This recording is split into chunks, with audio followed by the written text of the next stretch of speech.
नमस्कार, मैं आतिश कुमार। आप देख रहे हैं बेधड़क खबर। जैसा कि अमेरिकी न्याय विभाग डीओजी, जी हां, डिपार्टमेंट ऑफ जस्टिस ने फरवरी 2026 की शुरुआत में एप्स्टीन फाइल्स पारदर्शिता अधिनियम, एप्स्टीन फाइल्स ट्रांसपेरेंसी अधिनियम के तहत लाखों फाइलों का विशाल दस्तावेज जारी किया, जो अब देश में ही नहीं बल्कि पूरे विश्व भर में चर्चा का विषय है।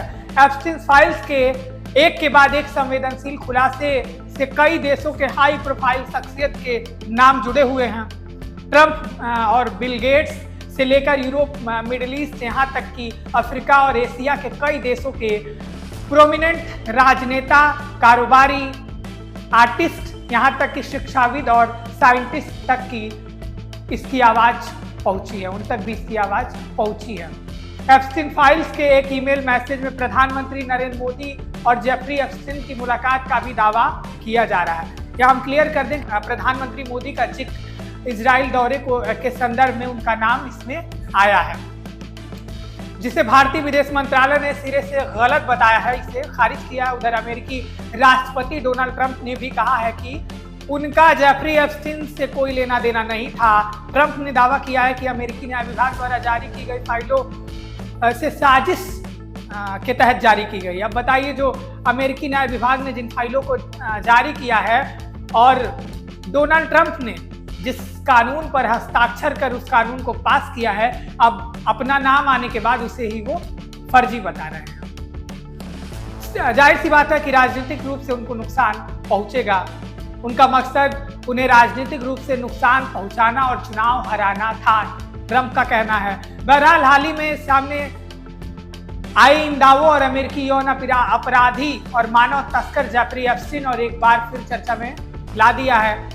आपको बता दें कि ये अमेरिका का एक ऐसा यौन अपराधी था जिसके ऊपर ऐसा आरोप था, लेकिन अभी भी उसके जो जेल में उसकी आत्महत्या हुई या उसका मर्डर हुआ, इसकी गुत्थी सुलझी नहीं। जेल प्रशासन का कहना है कि उसने आत्महत्या कर लिया, लेकिन कई लोग इस पे सवाल खड़े करते हैं। न्यूयॉर्क शहर में जन्मे, पले और बढ़े जेफरी ने कॉलेज की डिग्री न होने के बावजूद भी डाल्टन स्कूल में शिक्षक के रूप में अपना पेशेवर जीवन शुरू किया। 1976 में स्कूल से निकाले जाने के बाद उन्होंने बैंकिंग और वित्त क्षेत्र में प्रवेश किया। सोचिए, अब ये बैंकिंग क्षेत्र में भी गया था, न तो इसके पास कोई डिग्री थी, न किसी सब्जेक्ट में पढ़ाई की थी, न ही इसके पास कोई MBA का एक तरह के सब वो MBA किया था और ना कुछ किया था, लेकिन ये पढ़ाना शुरू कर दिया।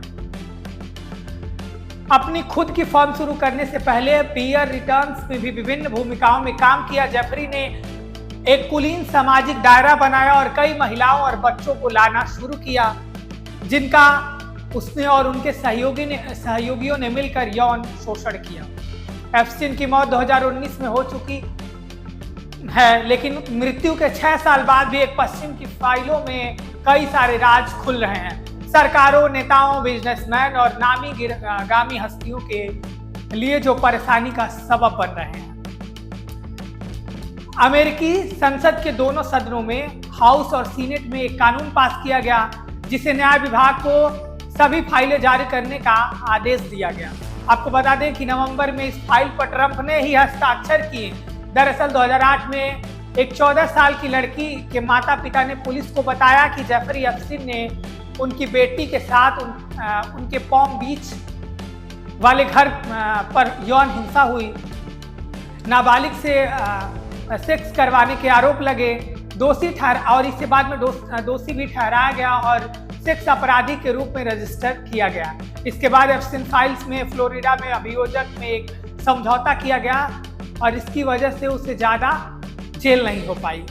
और 11 साल बाद 2019 में उस पर फिर एक आरोप लगा कि वह नाबालिग लड़कियों का सेक्स कर जो रैकेट, एक पूरा नेटवर्क चला रहा था, और जेल में ट्रायल का इंतजार करते हुए उसकी मौत हो गई, जिसे सुसाइड बता दिया गया। और ये हम भी गुत्थी सुलझी ही नहीं, कई आरोप इस पर उठते हैं। इन दोनों जांचों में बहुत सारे दस्तावेज जमा हुए हैं, जैसे पीड़ितों और गवाहों के बयान, उसके घरों पे छापे मारी हुई, फिर मिले चीजों सबूतों को 2025 के न्याय विभाग के एक मेमो के मुताबिक इस मामले में FBI के पास 300 गीगाबाइट GB से ज्यादा डेटा सबूत हैं। न्याय विभाग कहता है कि इनमें पीड़ितों की बहुत सारी तस्वीरें और वीडियो हैं जो बच्चों के शोषण से जुड़ी हुई हैं। इसे सार्वजनिक नहीं किया जाएगा क्योंकि नया कानून सर्वाइवर की पहचान छिपाने की इजाजत देता है। यही जानकारी एप्स्टीन फाइल्स है जो समय समय पर जारी हो रही है। दरअसल एप्स्टीन फाइल्स की ब्रिटिश साथी और पूर्व प्रेमिका गिल्सेन मैक्सवेल पर भी अलग अलग जांच हुई, जिसमें 2021 में एप्स्टीन फाइल्स के साथ एप्स्टीन के साथ उसने मिलकर लड़कियों का यौन व्यापार करने का दोषी ठहराया गया। उसके पत्नी को भी एप्स्टीन फाइल से जुड़े 30 लाख नए दस्तावेज जारी किए गए हैं जो डीओजी ने किए हैं। कुछ सामग्री पहले ही सार्वजनिक हो चुकी है जिसमें तस्वीरें भी शामिल हैं और कई सारे वीडियोस और विजुअल्स मिलियंस के तादाद में डेटा जो है डिपार्टमेंट ऑफ जस्टिस ने जारी की है। इसमें पहले ही कमेटी ने एप्स्टीन की संपत्ति के हजारों दस्तावेज आए जिसमें ज़्यादातर ईमेल थे। सितंबर 2022 में एक बर्थडे हुआ जिसमें ट्रंप के नाम वाला एक नोट था। हालांकि ट्रंप ने यह नोट लिखने से इनकार कर दिया, लेकिन ट्रंप के राष्ट्रपति बनने के कुछ ही हफ्तों बाद ही फरवरी 2025 में न्याय विभाग और एफबीआई ने एप्स्टीन फाइल्स का पहला चरण जारी किया। कुछ दक्षिणपंथी प्रभावशाली लोगों को व्हाइट हाउस में बुलाया गया, लेकिन उन्हें सिर्फ 341 पेज मिले जो ज्यादातर पहले से सार्वजनिक रूप से उपलब्ध थे। इसमें एप्स्टीन के प्लेन के उड़ान रिकॉर्ड और उससे किससे संपर्क हुआ, लेकिन इसमें भी कुछ नाम छिपाए गए। ये भी आरोप लगा। अमेरिकी संसद में वोट जो है एक डिस्चार्ज पिटीशन से हुआ जिसमें 218 सांसदों के हस्ताक्षर जरूरी थे। 4 रिपब्लिकन के और सभी 214 डेमोक्रेट के इस पर जो बिल लाया गया उसमें हस्ताक्षर किया और कानून बना। 18 नवंबर को वोटिंग हुई और 427 पक्ष में और 1 विपक्ष में पड़ा। ऐसे बिल पास हुआ जो अमेरिकी संसद में ये कानून पास हुआ और तब जाकर ट्रंप को हस्ताक्षर करने पड़े। आप सोचिए कि कितना दबाव था वहाँ के पार्टियों की, राजनेताओं के, वहाँ के पब्लिक का, तब जाकर उनको दबाव में आकर ट्रंप को ये उस पर साइन करना पड़ा। और अब जब उन पर आरोप लग रहे हैं तो ये इसे फर्जी बता रहे हैं। लुइसियाना के रिपब्लिकन सांसद क्ले हिंसन इकलौते ऐसे सांसद थे जिन्होंने इसका अपोज किया, इसके विपक्ष में वोट डाला, जबकि कुछ सांसद वोट नहीं डाल पाए। हाउस के बाद सीनेट में भी बिना विरोध के यह पास हुआ और ट्रंप के हस्ताक्षर किए गए। इस प्रक्रिया के बाद फाइलें का पूरा तरह से जो रिलीज करना था वो साफ हो गया। अटॉर्नी जनरल पॉम बॉडी के पास अधिकार है कि वो किसी भी जानकारी को रोक सकते हैं जो जांच को नुकसान पहुंचाया या पीड़ित की पहचान को बताए।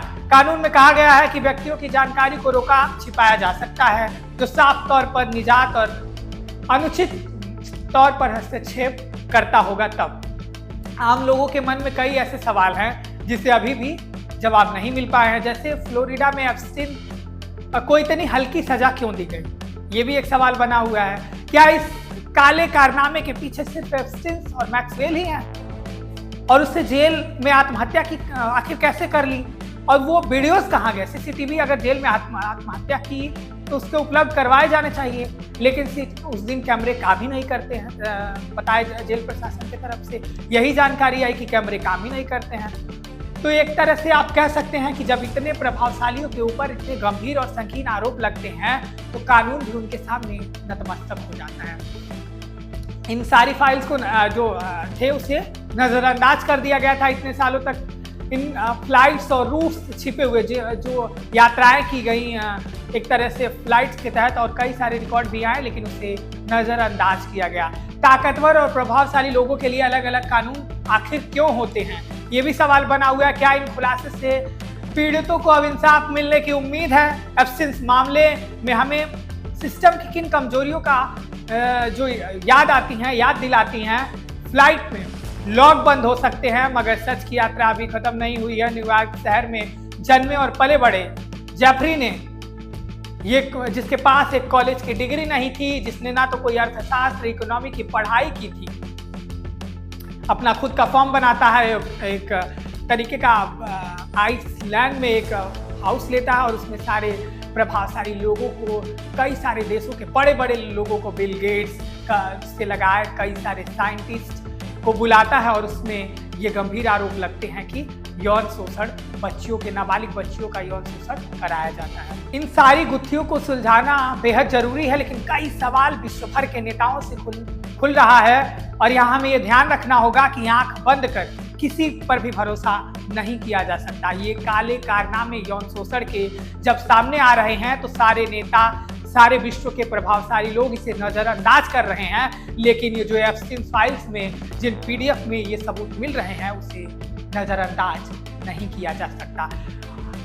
रही बात भारत के इससे कनेक्ट की, तो मुझे लगता है कि भारत सरकार को भी आकर इसे पक्ष सामने रखना चाहिए, क्योंकि हरदीप सिंह पुरी, प्रधानमंत्री मोदी और कई लोगों के ऐसे नाम सामने आ रहे हैं। फिलहाल हम ये क्लियर कर दें कि नाम आने का मतलब ये नहीं कि उन लोगों ने इसमें शामिल करके अपराध किया ही है, क्योंकि ये क्लियर हो रहा है कि कई लोगों के नाम आए हैं जिनमें हवाले से नाम दिए गए हैं कि इनसे बातचीत हुई, लेकिन वो सबूत के तौर पर नहीं रखे गए हैं। फिलहाल आपको हमने ये पूरी जानकारी दी। ये खबर लिखी थी हमारे सहयोगी मुस्कान ने और मैं था आपके साथ आशीष कुमार। आप देखते रहिए बेधड़क।